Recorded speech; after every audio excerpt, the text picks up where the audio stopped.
Assalamualaikum warahmatullahi wabarakatuh. Kembali lagi di channel Istana Misteri. Untuk kisah yang akan saya bawakan kali ini, yaitu sebuah kisah yang berjudul Ritual Pesugihan Warung Bakso Solo. Dan sebelum kita lanjut ke ceritanya, tekan dulu tombol like video ini. Dan jangan lupa tekan juga tombol subscribe channel ini. Nyalakan juga lonceng notifikasinya agar tidak ketinggalan cerita-cerita baru dari channel ini. Dan seperti apa untuk kisah kali ini? Langsung saja kita masuk ke ceritanya.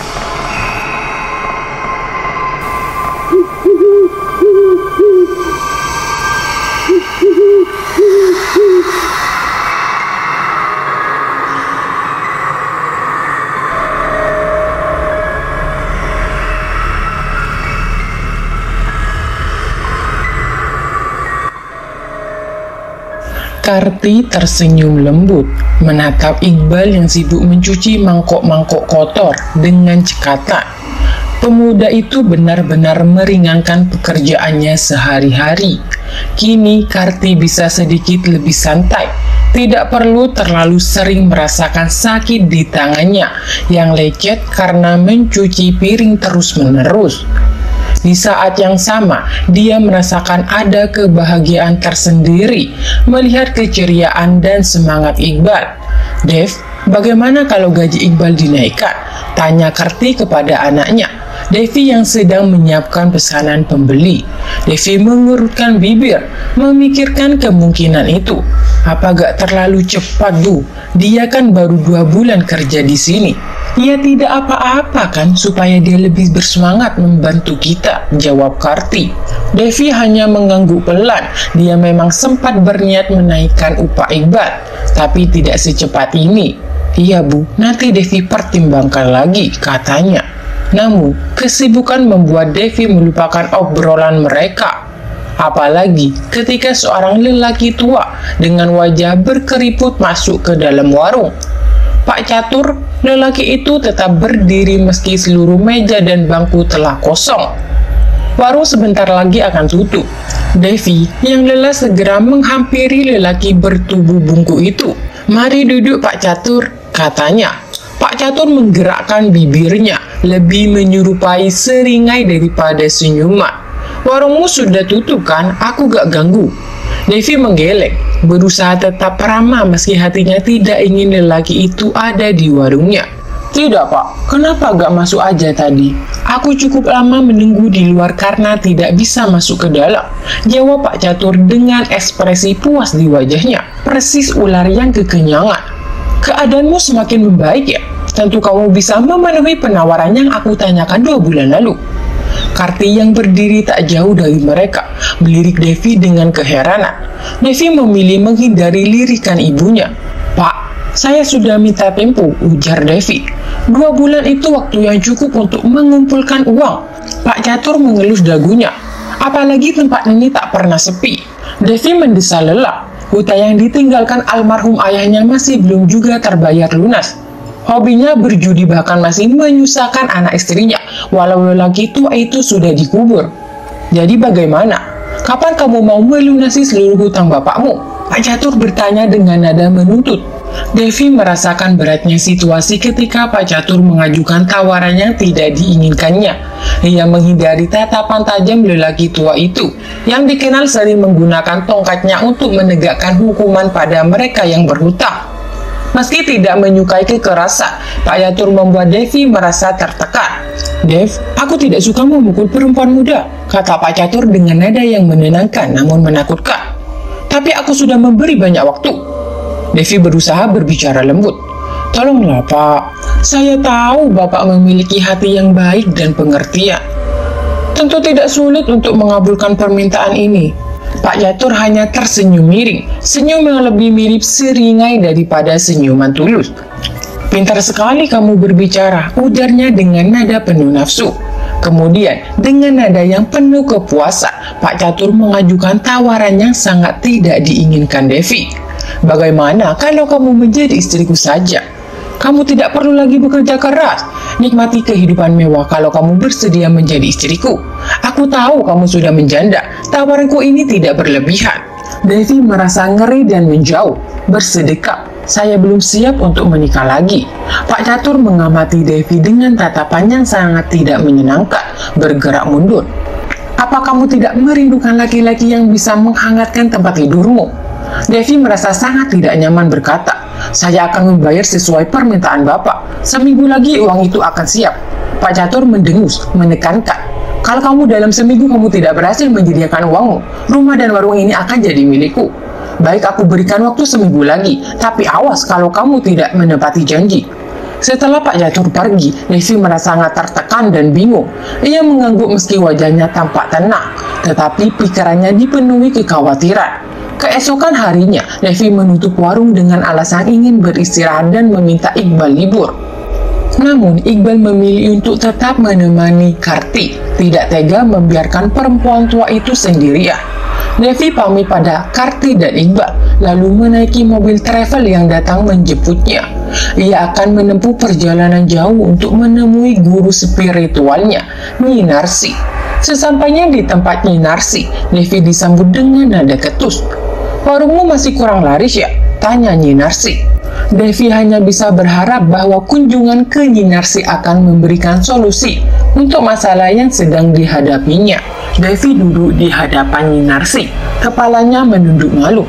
Saya butuh banyak uang, Nyi. Saya harus melunasi semua hutang-hutang Bapak. Penghasilan dari warung hanya bisa menutup bunganya saja.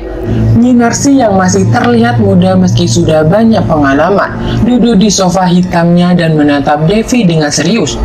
Kamu harus melakukan ritual yang lebih berat. Salah sedikit nyawamu bisa jadi taruhannya. Devi meski merasa cemas menjawab dengan tekad. Saya siap melakukannya. Saya lebih baik mati daripada harus menjadi istri si tua bangka itu. Nyi Narsi menggelengkan kepala. Bagaimana kalau kamu relakan saja tanah dan rumahmu sebagai pembayaran hutang? Kamu masih bisa membuka usaha di tempat lain. Devi diam, matanya tertunduk ke bawah. Rumah itu memiliki banyak kenangan, dan ia tahu ibunya akan sangat sedih jika harus kehilangan tempat tinggal mereka. Nyi Narsi mengetuk pintu kamar Devi, meminta agar Devi bersiap-siap pergi ke tempat yang diarahkan oleh majikannya. Tempatnya dekat, bisa pergi sendiri, kata Nyi Narsi sambil menyerahkan kantung berisi perlengkapan yang harus dibawa Devi.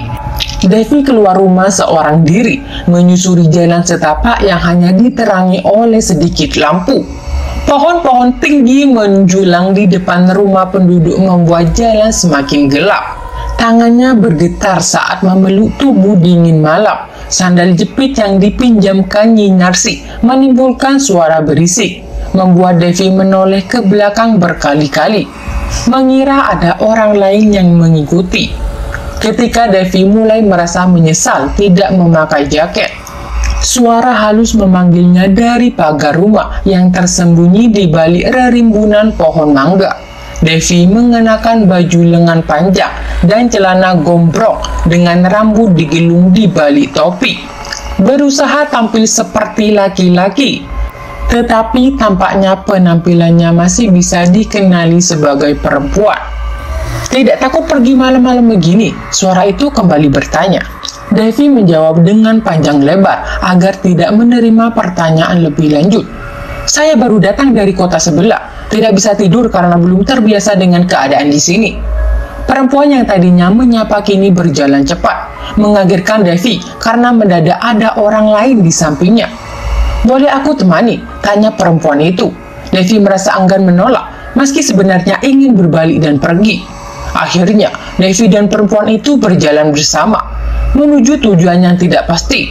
Setelah beberapa ratus meter, mereka melihat bangunan sederhana tanpa dinding. Semua tampak gelisah dengan mata sesekali mengarah ke jalan. Devi merasa lelah dan mengerutkan leher yang terasa tebal. Sepertinya saya sudah capek, ujarnya, tidak menjawab teman barunya. Teman barunya hanya tersenyum, berjalan di belakang tanpa berbicara. Devi merasa semakin cemas. Ia takut jika para peronda yang mungkin ingat wajahnya sebagai pembongkar makam beberapa bulan lalu akan mengenalinya. Namun, ketika salah seorang peronda menoleh ke arah mereka, Devi melihat mereka mulai berbicara ribut. Tak lama kemudian, rombongan peronda berlarian ke segala arah, berteriak meminta tolong dengan suara setengah menangis. Devi merasa pucat dan tercengang melihat tingkah mereka. Ia hanya bisa berharap agar segala sesuatunya tidak menjadi lebih buruk. Hanya satu peronda yang tidak berlari. Dia menunjuk ke arah Devi dengan tangan yang bergetar. Lalu tiba-tiba lunglai dan pingsan di atas tanah. Devi tertawa, tetapi segera menutup mulutnya, menyadari bahwa ada orang lain di belakangnya yang menyaksikan kekonyolan para peronda. Tawa parau dan melengking seperti suara kuda dari sosok yang baru saja bergabung dengan Devi membuatnya merinding. Devi berusaha untuk cepat-cepat pergi, tetapi lengannya dicekal dengan kuat oleh perempuan di sampingnya, yang tidak mengizinkannya pergi. Devi menatap tangan kurus yang memegang lengannya, tangan yang hanya terdiri dari kulit membalut tulang, dengan kuku panjang dan tajam berwarna hitam yang membuatnya mengernyit. "Bebas!" Devi membentak, berusaha melepaskan diri. Suara ringkikan kuda masih terdengar, diikuti oleh aroma amis yang menyengat hidungnya. Devi menoleh dan melihat wajah seram dengan taring menyembul dari bibir perempuan itu. Langkahnya goyang, nyaris terjerembab ke depan. Jika tidak segera menenangkan diri, Devi tahu dia akan terjebak dalam situasi yang lebih buruk. Nyi Narsi sudah memperingatkannya bahwa perjalanan ini tidak akan mulus. Devi menarik nafas panjang dan akhirnya berhasil melepaskan diri dari cekaman tangan yang menyerupai cakar tersebut. Dia memandang tangan yang tergores darah akibat kuku tajam makhluk asing itu. Tapi rasa takutnya saat ini lebih terasa sebagai kemarahan. Devi memutuskan untuk terus melanjutkan perjalanan, meninggalkan peronda dan sosok yang telah membuat mereka melarikan diri. Dia tahu sosok mengerikan itu masih mengikuti dari belakang. Tetapi dia terus merapal mantra yang diberikan oleh Nyi Narsi beberapa bulan lalu. Sosok itu lenyap seperti asap yang ditiup angin, dan Devi merasa seolah terdesak oleh keadaan. Meski ketakutan, Devi menekan rasa takutnya dan berjalan cepat melintasi kuburan sepi. Mengabaikan dedaunan Kamboja yang bergerak pelan tertiup angin dan tikus-tikus yang berlarian di dekat kakinya. Dia baru berhenti ketika tiba di tepian sungai kecil, lebarnya tak lebih dari 2 meter, dengan pinggiran yang dipenuhi semak berduri. Devi memastikan tempat tersebut aman, dan mulai mengganti pakaian dengan kain hitam yang melilit ke dada. Devi mencelupkan kakinya ke dalam air sungai yang dingin, perlahan tenggelam hingga betisnya. Walaupun sungai ini tidak terlalu lebar, kedalamannya bisa membahayakan. Devi berusaha mengikuti pesan dari Nyi Narsi untuk hanya berendam hingga sebatas leher. Dia beradaptasi dengan suhu dingin air yang perlahan menjadi hangat. Ketika Devi berusaha berkonsentrasi, suara aneh terdengar seperti suara Iqbal memanggilnya. Bibir Devi berkedut pelan, tetapi dia tetap berusaha fokus pada mantra yang harus terus dibaca.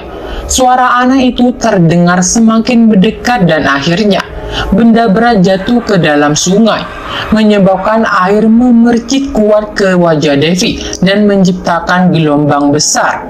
Devi menutup mata dan terus meramal mantra. Tiba-tiba dia merasakan benda asing menyentuh lehernya. Devi gemetar saat menyadari bahwa itu adalah lidah ular bercabang 2. Kasar dan desisnya membuatnya semakin takut. Ular itu berukuran besar, hampir sama dengan pergelangan tangannya, dan Devi merasa terjebak oleh makhluk melata itu. Dia harus patuh pada perintah Nyi Narsi, walaupun hampir menangis ketakutan. Untungnya, rasa takut Devi terasa terlalu lama. Ular itu akhirnya hilang, dan nafas Devi kembali lega. Dia melanjutkan ritual, berendam di sungai meskipun tangannya mati rasa, dan tubuhnya terasa kaku. Aroma wangi Kamboja yang samar membuatnya merasa terlena. Akhirnya, Devi membuka mata dan melihat sosok tubuh dengan raut wajah yang tidak asing mengambang di atas air, dikelilingi oleh benda lembut. Sosok tersebut sepertinya akan menjadi bagian penting dari perjalanan Devi untuk menyelesaikan ritualnya. Devi merasa ketegangan yang mendalam saat sosok perempuan gaib itu muncul di hadapannya. Walau tidak berlumuran darah atau dipenuhi belatung, tatapan mata perempuan itu penuh dendam dan kemarahan yang membuat nyali Devi ciut. Devi mengenali wajah perempuan itu, penghuni kubur yang digali diam-diam beberapa bulan lalu. Perempuan itu menginginkan penjelasan. "Apa yang sebenarnya kau inginkan?" tanya perempuan itu dengan nada pedas. Meskipun bibirnya tidak bergerak, Devi merasa tertekan oleh tatapan tajam dan penuh dendam tersebut. Menyadari betapa besar kemarahan perempuan itu karena Devi telah mencuri bagian dari mayatnya. Devi berusaha mengumpulkan nyali dan berkata, "Aku ingin kamu membantuku." Namun perempuan gaib itu hanya tersenyum sinis. "Bantuanku masih belum cukup. Aku ingin lebih kaya dari sekarang." Perempuan gaib itu menjawab dengan suara penuh kebencian. "Kabulkan permintaanku, maka aku akan memenuhi permintaanmu. Jika tidak, tali pocongmu akan menjadi jaminan dan kau tak akan pernah menemukan kedamaian." Devi menyadari bahwa perempuan gaib itu marah besar dan dia harus memenuhi permintaannya agar tidak terjebak dalam kesulitan lebih lanjut. Devi takut jika perempuan itu meminta tumbal darah darinya, dan saat perempuan gaib itu menghilang, Devi merasa perjanjian mereka telah diperbaharui. Devi sekarang memiliki kesempatan untuk mendapatkan kekayaan yang diinginkannya. Dengan pakaian basah yang masih melekat ketat di tubuhnya, Devi akhirnya kembali ke tepian sungai. Semak berduri melukai tangannya, tetapi tidak menyurutkan niat Devi untuk segera naik ke darat. Sosok kuntilanak dan ular yang sebelumnya mengikutinya telah menghilang, seolah mereka tidak lagi tertarik pada Devi, karena dia telah menjadi bagian dari dunia mereka. Devi kemudian mengambil foto Iqbal dari dalam tasnya dan menyuluhkan dengan lilin. Api membakar foto tersebut hingga menjadi abu, dan Devi terus meramal mantra, menganggap bahwa dia telah menyerahkan Iqbal sebagai tumbal. Devi merasa puas karena ritualnya telah selesai, dan dia percaya bahwa Iqbal akan segera meregang nyawa sementara dia akan menjadi semakin kaya. Keesokan harinya, Devi kembali membuka warungnya seperti biasa. Pembeli berdatangan tanpa banyak protes, meskipun Devi sempat menutup warung untuk beberapa hari. Aroma wangi bakso segera membius keluarga pembelinya yang tidak sabar untuk makan. Iqbal yang sedang mencuci mangkok menyadari keberadaan Devi dan khawatir. "Kemana aja, Mbak? Saya sampai khawatir Mbak Devi gak ngasih kabar." Devi menjawab sambil menyajikan pesanan. "Ada keperluan keluarga, jadi warung harus tutup dulu." Iqbal menggerutu tentang masalah keuangan dan menyinggung kemungkinan menggadaikan sertifikat anaknya. Devi hanya tertawa mendengar tawaran yang tidak masuk akal itu. Iqbal kemudian menawarkan untuk meminjamkan uang dari pamannya. Meskipun Devi sudah mendapatkan uang yang diperlukan untuk membayar Pak Catur, melihat wajah Iqbal yang memerah dan bingung, Devi mengacak rambutnya dengan gemas. Iqbal hanya bisa mengangguk, tampak bingung dan malu, sementara Devi merasa puas dengan situasinya. Ketika Devi meminta Iqbal untuk melanjutkan pekerjaannya, Iqbal terpesona oleh sikap Devi yang berbeda dari biasanya. Devi tampak lebih ramah dan perhatian daripada sebelumnya, tetapi ada sesuatu yang aneh pada dirinya. Matanya yang biasanya bersahabat kini tampak dingin dan tidak bersahabat. Iqbal yang belum mencapai usia 20 tahun sangat terharu melihat Devi yang rela memasak ayam goreng makanan favoritnya, meskipun Devi sendiri tidak menyukai ayam. Wajah Iqbal merah karena malu dan terharu, terutama karena Devi telah memasak untuknya, sesuatu yang tidak biasa bagi pekerja di warung tersebut. Devi yang tahu betul makanan apa yang disukai Iqbal, menyadari betapa sederhananya pemuda itu. Iqbal adalah karyawan yang andal dan tidak pernah merepotkan Devi. Berbeda dengan pekerja lain yang sering kali rewel, Devi merasa iba melihat betapa sederhana dan baiknya Iqbal. Ketika warung tutup, Devi merasa lelah setelah melayani pembeli sepanjang hari. Iqbal membantu membersihkan meja dan asbak yang penuh abu rokok. Sementara itu, Bu Karti, seorang perempuan, berubahnya mengelola kasir tanpa khawatir dengan kondisi Iqbal. "Ibu, Iqbal hanya kecapean," jawab Iqbal dengan suara bergetar ketika Bu Karti menanyakan kondisinya. Devi melihat ketulusan Bu Karti dan merasa sedikit tidak nyaman, menyadari bahwa dia akan segera memisahkan Iqbal dari Bu Karti. Namun Devi berusaha menenangkan diri dan tetap fokus pada pekerjaan. Devi akhirnya menyuruh Iqbal pulang lebih awal untuk beristirahat dan minum obat. Iqbal merasa tidak enak hati, mengucapkan terima kasih dan pamit. Namun, sesampainya di rumah, Iqbal merasa semakin tidak enak badan dan kepalanya berdenyut semakin sakit. Ia berusaha menyeberang jalan dengan sempoyongan dan akhirnya mengalami kecelakaan, terhempas ke jalan raya. Keesokan harinya, Devi mendengar kabar duka dari Bondan, paman Iqbal, yang datang dengan berita bahwa Iqbal berada di rumah sakit dalam keadaan koma. Bondan tidak mengetahui rincian kejadian, tetapi ia merasa terkejut dan sedih, terutama karena Iqbal dikenal sebagai pemuda yang baik dan tidak mudah putus asa. Bondan memberitahu Devi dan Bu Karti bahwa banyak yang menduga Iqbal mungkin saja menyeberang jalan dalam keadaan tidak wajar, mungkin karena frustasi atau masalah pribadi. Namun, Bondan tidak percaya bahwa Iqbal akan melakukan hal tersebut dengan sengaja. Devi dan Bu Karti merasakan beratnya kabar tersebut, terutama karena Iqbal sering memuji Bu Karti dan Devi. Bu Karti yang merasa terperanjat, sulit percaya bahwa Iqbal mungkin berpikir untuk mengakhiri hidupnya. Bondan merasa sedikit lega setelah berbicara dengan Devi dan Bu Karti, tetapi kesedihan mendalam tetap menghantui mereka semua. Pernyataan tegas Bu Karti membuat Devi semakin yakin bahwa Iqbal tidak mungkin sengaja ingin bunuh diri seperti yang diduga orang-orang. Emosi Devi campur aduk. Dia tidak tahu apakah harus merasa sedih atau tertawa karena kabar yang didengarnya. Emas permata yang dijanjikan sebagai imbalan dari tumbal Iqbal belum juga muncul, dan Devi mulai khawatir bahwa ritualnya mungkin gagal.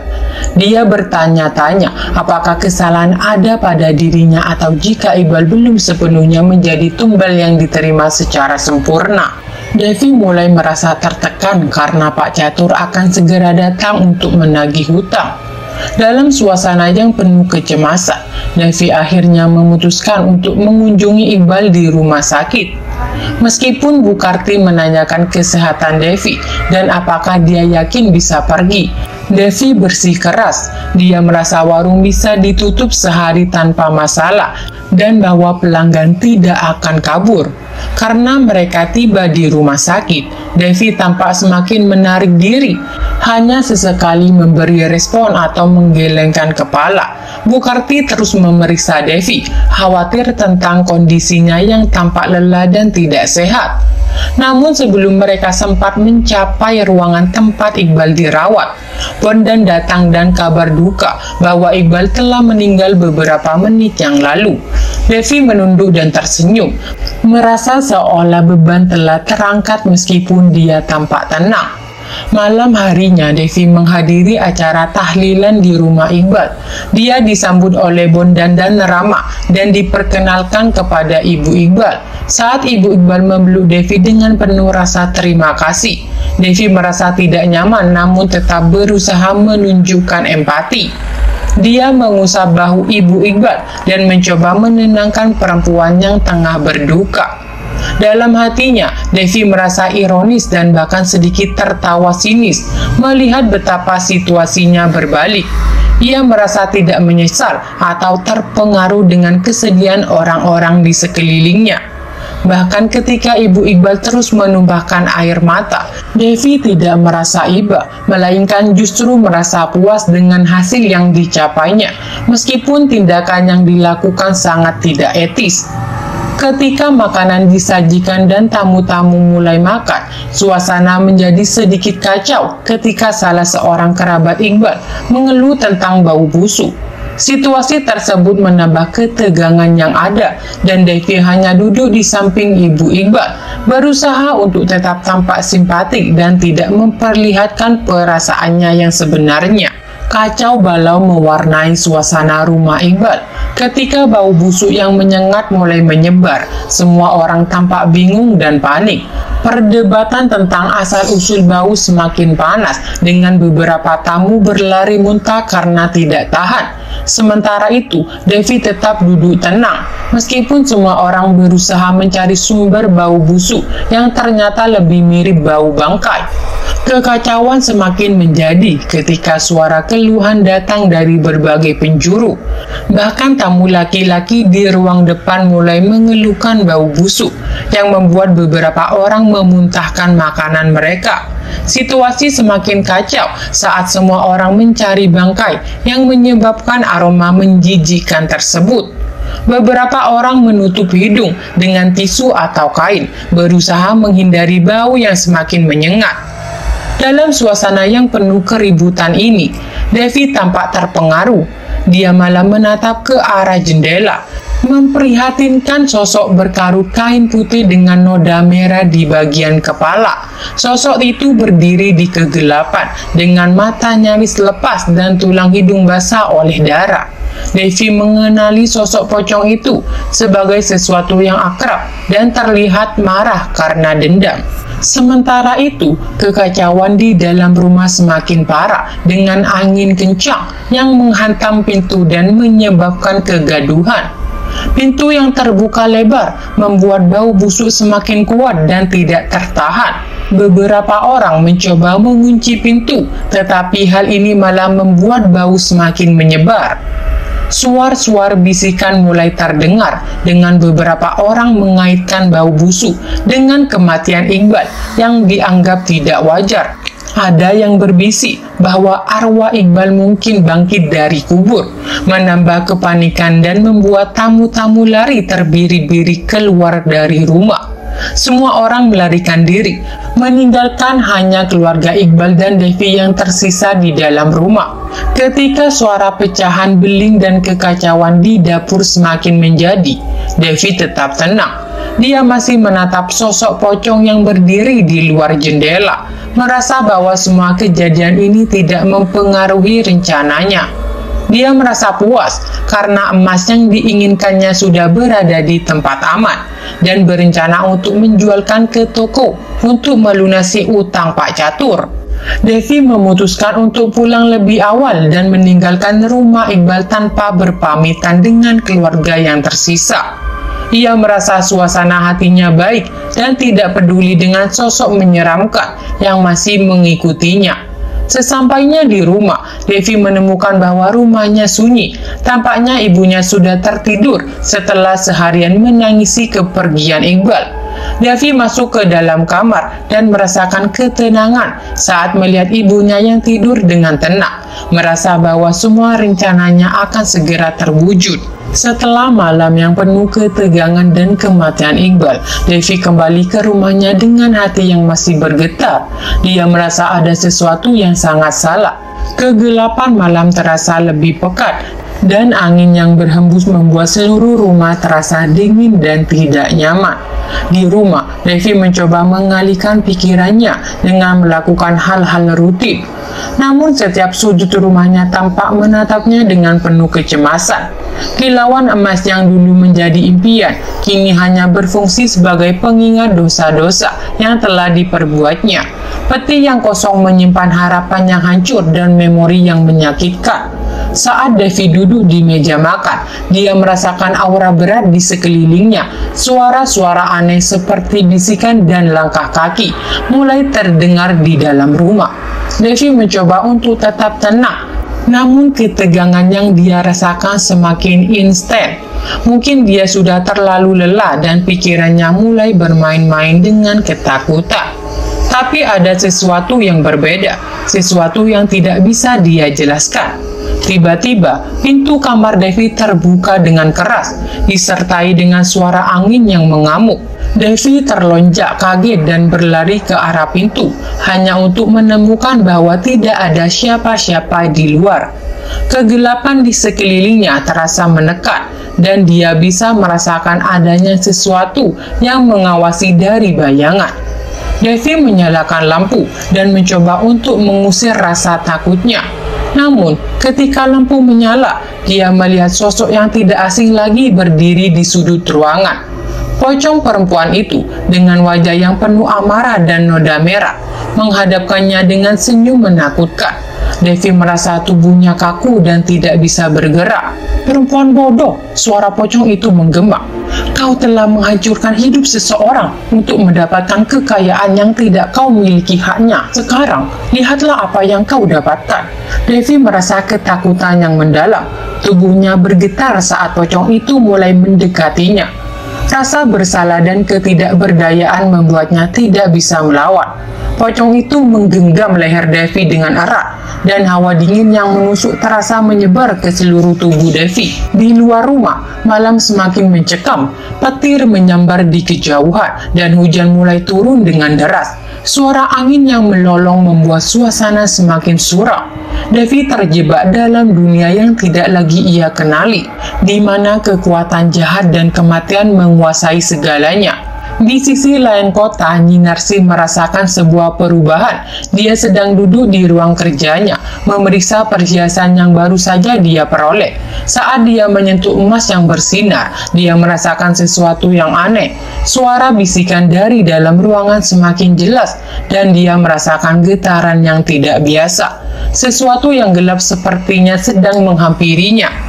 Nyinarsi berusaha untuk tetap tenang. Namun, dia tidak bisa mengabaikan perasaan tidak nyaman yang menyelimutinya.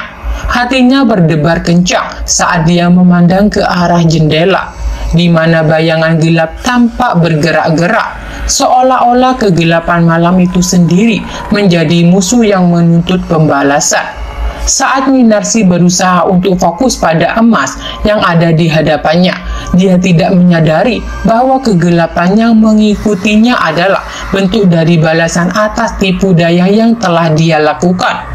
Kegelapan itu semakin mendekat, dan dia merasa ada sesuatu yang sangat salah. Kisah ini belum berakhir, dan ketidakadilan serta kesalahan akan selalu mendatangkan balasan. Devi dan Nyinarsi masing-masing menghadapi kegelapan yang mereka ciptakan sendiri. Apakah mereka akan menemukan jalan keluar dari kegelapan ini? Ataukah mereka akan terus terjerat dalam perangkap yang mereka buat sendiri? Hanya waktu yang akan menjawabnya.